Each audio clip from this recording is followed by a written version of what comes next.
Meus amigos, se tem uma coisa que com meus estudos eu ainda não consegui compreender muito bem, esse ódio que o nosso tempo tem da tradição. Digo e explico, mas antes de qualquer coisa preciso pedir a vocês. Deixe seu like aí embaixo para ajudar no algoritmo e no alcance do vídeo e comente do que achou do vídeo no final, beleza? Vamos lá. Não sei se vocês repararam, mas só pôr no contexto vocês, né? Existe, não sei se vocês repararam, um certo tipo de ódio assim à tradição, né? Como se fosse algo ultrapassado, que não seja digno da nossa atenção. Então, eu vou dar um exemplo assim para vocês estarem mais cientes do que eu estou querendo dizer. Estava lá eu na aula de história e o professor ele estava embasando a necessidade da gente criticar o velho pensamento de que a história serve para não cometermos os mesmos erros do passado. Então, há muitos professores que defendiam essa tese e desde os séculos primeiros, né, em Heródoto, antes de Cristo, aí foi nos primeiros séculos até os dias do século XIX, mais ou menos, no período iluminista, que começaram a negar isso, a combater de que não, a história não pode ser magister vitae, né? A história não pode ser mestra da nossa vida. Não é para isso que serve. E aí associam a história, né, num pensamento mais, pelo menos pós-moderno, como o professor explicou, né? Como se fosse uma evolução natural. Mas não é isso que estão aí defendendo o pessoal com a tradição do Magister Vitae. Eles não querem, afinal de contas, defenderem isso. Que a história é mestre da vida, porque se a gente não cometeu os mesmos erros do passado. Não significa isso. Os professores acadêmicos hoje estão batendo no espantalho e tendo esse ódio gratuito à tradição. Eu gostaria, nesse vídeo, de fazer uma pequena reflexão entre vocês e até gostaria que vocês comentassem embaixo as razões desse ódio pela tradição, né? Mas eu imagino que seja muito por pensadores, né? Pega naquela frase do Augusto Conte, né? A vida dos vivos é norteada pelos filósofos mortos, né? Então a gente tem muita influência de filósofos que já estão mortos, que estão norteando ainda a nossa vida, né? E, e pensando nessa frase do Augusto Conte, né, que foi um positivista e que a história pós-moderna, os professores da história pós-moderna, eles com seus mestrados, doutorados, né, com suas pompas, eles defendem que não, mas o positivismo foi algo totalmente mentiroso. Que bom que vocês chegaram nessa conclusão, né? Um pouco tardia, né? Que é verdade, é isso mesmo. A história como evolução é uma mentira, uma pataquada. Senão não existia duas guerras mundiais, né? Se a gente está evoluindo desde os tempos, né? Pré-socráticos, né? Até os dias de hoje, como é que a gente não está nas maravilhas, né? Da evolução natural, da evolução benéfica da humanidade, né? Como é que pode ter existido duas guerras mundiais e tanto sangue em tempos maravilhosos, Belle Époque, como a nossa, né? Fazendo referências históricas aqui, quem pegou, pegou, né? A Belle Époque, né? Então, assim, é, existe um grupo de professores hoje, eu reparei essa tendência, pelo menos na minha faculdade, e eu vejo em vídeos aqui também, né, de professores acadêmicos e tudo mais, que tem um certo tipo de ressentimento com a tradição, né, como se a tradição fosse sempre algo ultrapassado, antiquado, né, que não merece nosso respeito. E aí automaticamente vem essa combate da história como a Magistra Vitae, né? Então, a história como mestra da nossa vida, que tradicionalmente sempre foi defendido até o século XIX, como eu falei, né, para vocês. Então, desde o século XIX para o século XXI, há essa necessidade de criticar, né, essa tradição.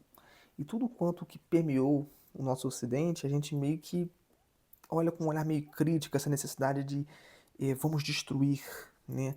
É uma crítica radical de tudo quanto existe, como diz o Horkheimer, né? Então ele defende isso na dialética negativa, né? Ele defende essa necessidade de a gente ter uma crítica radical de tudo quanto existe. Bom, a gente já viu o fim do Horkheimer, né? Se não foi Horkheimer, eu tô me confundindo com Adorno, né? O Theodor Adorno. O fim próprio desses dois da escola de Frankfurt foi o quê? Os próprios alunos descendo o cacete criticando eles e exilando eles, né? Então, assim, não foi nada bom o fim desses, né, escritores, né? Não foi nada bom esse tipo de tese que eles levantaram, né? Ah, tem que criticar tudo? Então, peraí, né? Eu vou criticar meu professor aqui, né? Enfim, né? É como aquele vídeo anterior que eu fiz pra vocês. O próprio relativismo se destrói, né? Então, se você quer ver se uma filosofia ela foi mesmo fincada na realidade, veja como é que foi a própria vida, o testemunho de um filósofo, né? Como, por exemplo, Nietzsche. Como é que o Nietzsche acabou? Todo lascado, né? Walter Benjamin também, suicidou-se, né? Então, veja os filósofos e veja como é que eles terminaram a sua própria vida, né? E compara, por exemplo, com Sócrates, né? Que morreu, mas não morreu como um idiota, né? Com sífilis e comendo merda que nem Nietzsche, né? Tem uma tese dessa, não sei se vocês estão por dentro, né? Que Nietzsche era copógrafo, segundo a irmã dele.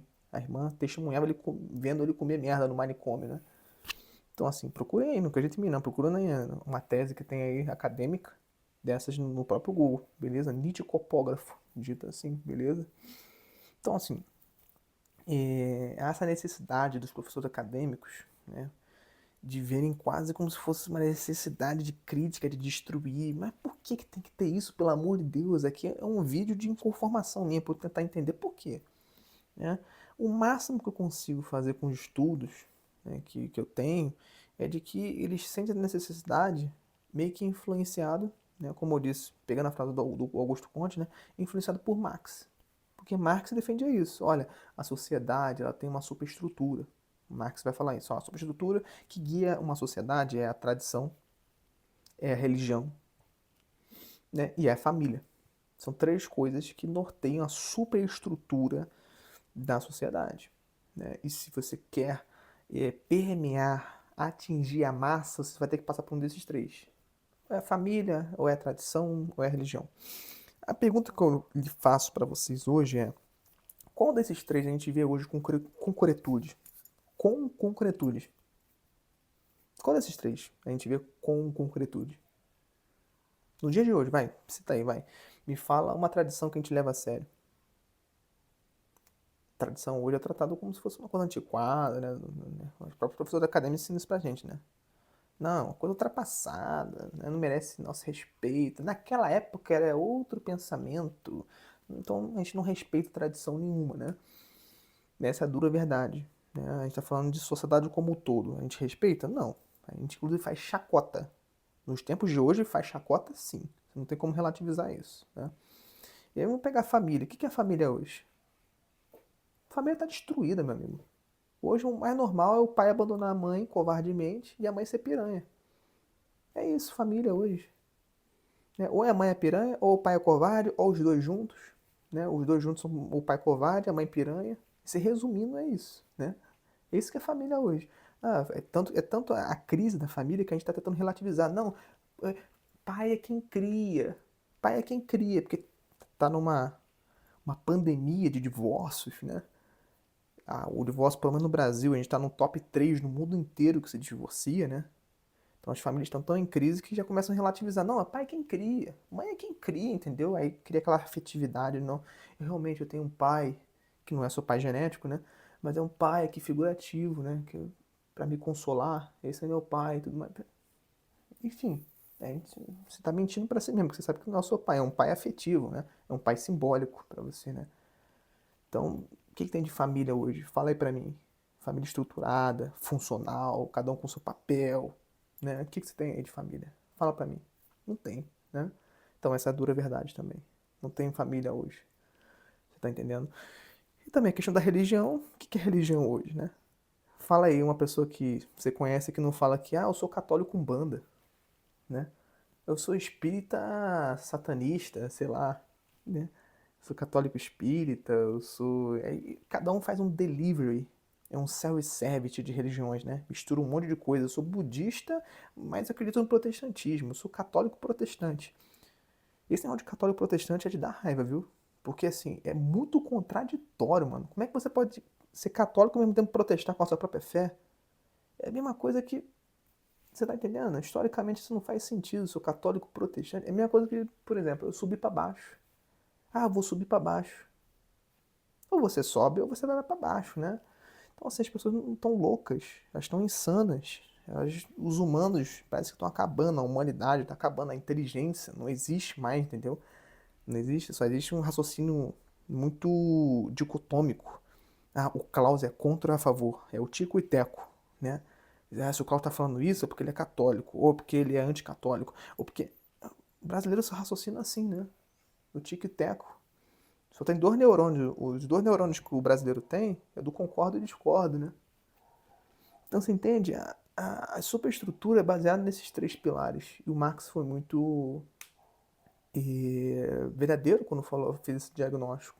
Isso ele acertou. Parece que a sociedade é mesmo baseada nesses três pilares. Então, os marxistas conseguiram de fato permearem na cultura, e houve toda uma escola para isso, né? Como a escola de Frankfurt, havia toda uma estratégia para isso, né? Tanto que o comunismo hoje não se pode falar de comunismo sem ser uma base cultural. Hoje o comunismo se tornou, né, uma cultura, não é mais uma ideologia, uma única ideologia, não, tem várias ideologias que estão permeadas nessa cultura chamada comunismo, né? Tem o trotskismo, tem o leninismo, né? Tem o gramscismo, tem o stalinismo, tem, né, porra, um monte de gente da escola de Frankfurt, então tem vários pensadores da esquerda, né? Que não tem como a gente botar num saco e falar, ah, é comunismo, né? E falar que não, o comunismo é uma ideologia só, todo mundo pensa de uma forma só. Não tem unidade. Onde há essência diabólica, onde há relativismo, não tem unidade. A única coisa que tem unidade é um treco chamado Igreja Católica. Isso tem unidade. Durante 2000 anos tem unidade. Agora é que a gente está vendo um certo tipo de divisão, né? Por dentro da igreja. Uma crise que a igreja vem se passando. Mas esse é assunto para outro vídeo, né? Que demanda mais tempo para responder. Mas vamos compreender e fechar esse vídeo de uma certa forma interessante. Nós entendemos hoje que há essa necessidade de abominar a tradição. E eu fiz essa associação, provavelmente, pelo Marx. E fui influenciado. Né? O Marx foi influenciado por Hegel. E esses dois, né, com Hegel e o Marx, todos os professores da rede, seja da escola privada, universidade privada, ou escola pública, ou universidade pública, pensam da mesmíssima forma, né? Que a tradição é algo antiquado, ultrapassado e que não merece a nossa atenção. Por que que isso ocorre? Bom, aí eu deixo mais para vocês fazerem suposições aí embaixo. Eu só consegui identificar o problema e a origem desse problema. Eu gostaria de ver o que vocês falem, vão falar aí embaixo, até para eu estudar mais, com algumas bibliografias e tudo mais. Beleza? Se você gostou desse vídeo, deixe seu like e comente aí para poder me ajudar na caminhada dos estudos. Grande abraço.